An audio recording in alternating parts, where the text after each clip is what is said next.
মাটির হাজার হাজার কিলোমিটার গভীরেই কি সত্যি জাহান্নামের অস্তিত্ব পাওয়া গেছে? আর সেই গভীরতা থেকে কি শোনা গিয়েছিল অসংখ্য মানুষের আর্তচিৎকার? সামাজিক যোগাযোগ মাধ্যমে বহু বছর ধরে এমন একটি ভয়ঙ্কর দাবি ঘুরে বেড়াচ্ছে।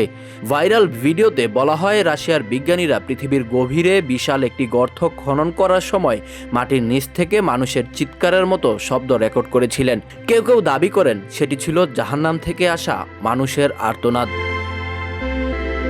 কিন্তু এই দাবির সত্যতা কতটা? ফ্যাক্ট ওয়াচের অনুসন্ধান বলছে ঘটনাটি আসলে একটি পুরনো আন্তর্জাতিক গুজব। একই গল্প কয়েক দশক ধরে বিশ্বের বিভিন্ন দেশে বিভিন্ন ভাষায় ছড়িয়ে পড়েছে, কিন্তু জাহান্নামের চিৎকার শোনার দাবির পক্ষে কোনো নির্ভরযোগ্য বৈজ্ঞানিক প্রমাণ পাওয়া যায়নি।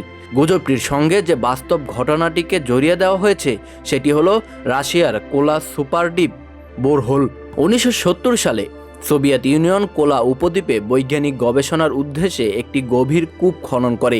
দীর্ঘ প্রায় 2 দশকের প্রচেষ্টার পর কূপটির গভীরতা দাঁড়ায় প্রায় 12.2 কিলোমিটার। এই প্রকল্পের উদ্দেশ্য ছিল পৃথিবীর ভূগর্ভের শিলা, গ্যাস, পানি এবং পৃথিবীর অভ্যন্তরের গঠন সম্পর্কে বৈজ্ঞানিক তথ্য সংগ্রহ করা। কিন্তু এই বাস্তব বৈজ্ঞানিক প্রকল্পের সঙ্গে পরে যুক্ত হয়ে যায় ভয়ঙ্কর এক গল্প।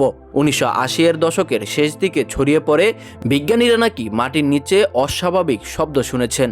সেই শব্দকে বলা হয় লাখ লাখ মানুষের যন্ত্রণার চিৎকার। এরপর গল্পটিতে আরও নানা নাটকীয় উপাদান যোগ হতে থাকে। 1989 সালে যুক্তরাষ্ট্রের একটি টেলিভিশন নেটওয়ার্কের অনুষ্ঠানে সায়েন্টিস্ট ডিসকভার হেল ধরনের গল্প প্রচার করা হয়। এরপরেই ওয়েল টু হেল বা নরকের কূপ নামে এই গুজব বিশ্বজুড়ে আরও জনপ্রিয় হয়ে ওঠে। এখন আসা যাক সবচেয়ে গুরুত্বপূর্ণ প্রশ্নে। রাশিয়ার বিজ্ঞানীরা কি সত্যি মানুষের চিৎকার রেকর্ড করেছিলেন? অনুসন্ধানে দেখা যায় অডিওটির উৎস 1972 সালের বারন ব্লড নামের একটি সিনেমা। অর্থাৎ সিনেমার ভয়ঙ্কর শব্দকে পরে বাস্তব বৈজ্ঞানিক ঘটনার সঙ্গে জুড়ে দেওয়া হয়েছে। এমনকি অডিও ক্লিপটি বারবার লুপ করে ব্যবহার করা হয়েছিল বলেও ফ্যাক্ট ওয়াচ জানিয়েছে। ভাইরাল দাবিতে আরও বলা হয়, বিজ্ঞানীরা পৃথিবীর হাজার হাজার কিলোমিটার গভীরে গিয়ে অণুজীব খুঁজে পেয়েছিলেন। এখানেও রয়েছে বড় ধরনের বিভ্রান্তি। কোলা সুপারডিপ বোরহোলের গভীরতা ছিল প্রায় 12.2 কিলোমিটার, পৃথিবীর কেন্দ্র পর্যন্ত যাওয়ার কাছাকাছিও নয়। সেখানে গবেষণার সময় ভূগর্ভস্থ পানি, গ্যাস এবং শিলা নিয়ে গুরুত্বপূর্ণ তথ্য পাওয়া গিয়েছিল, কিন্তু সেগুলোর কোনোটি জাহান্নামের অস্তিত্বের প্রমাণ নয়।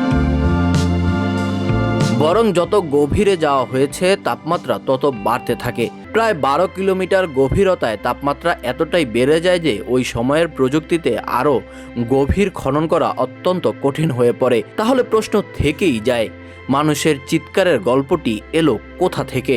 বিভিন্ন সংস্করণে গল্পটি বিভিন্নভাবে ছড়িয়েছে।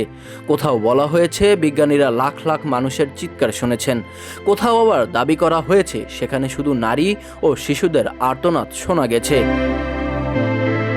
কিন্তু অনুসন্ধানে এসব দাবির কোনো বৈজ্ঞানিক ভিত্তি পাওয়া যায়নি। অর্থাৎ বাস্তব ঘটনা ছিল একটি গভীর বৈজ্ঞানিক গবেষণার প্রকল্প, আর তার উপর ভিত্তি করে তৈরি হয়েছে জাহান্নামের চিৎকারের ভয়ঙ্কর গল্প। ধর্মীয় বিশ্বাসের বিষয় আলাদা। জাহান্নাম সম্পর্কে বিভিন্ন ধর্মীয় গ্রন্থে যে বর্ণনা রয়েছে, অপ্রমাণিত বৈজ্ঞানিক গল্প দিয়ে প্রমাণ করার চেষ্টা করা ঠিক নয়। সবশেষে বলা যায়, মাটির গভীরে থেকে জাহান্নামের চিৎকার শোনা গেছে এই দাবিটি সত্য নয়। এটি বহু বছর ধরে প্রচারিত একটি আন্তর্জাতিক গুজব। আর ভাইরাল ভিডিওর কথিত চিৎকারের অডিও বৈজ্ঞানিক গবেষণার রেকর্ডিংও নয়। তাই এমন ভয়ঙ্কর কোনো ভিডিও সামনে এলে আতঙ্কিত হওয়ার আগে সবচেয়ে জরুরি হলো দাবিটির উৎস কী, প্রমাণ কোথায় এবং বিজ্ঞানীরা আসলে কি বলছেন সেটি যাচাই করা।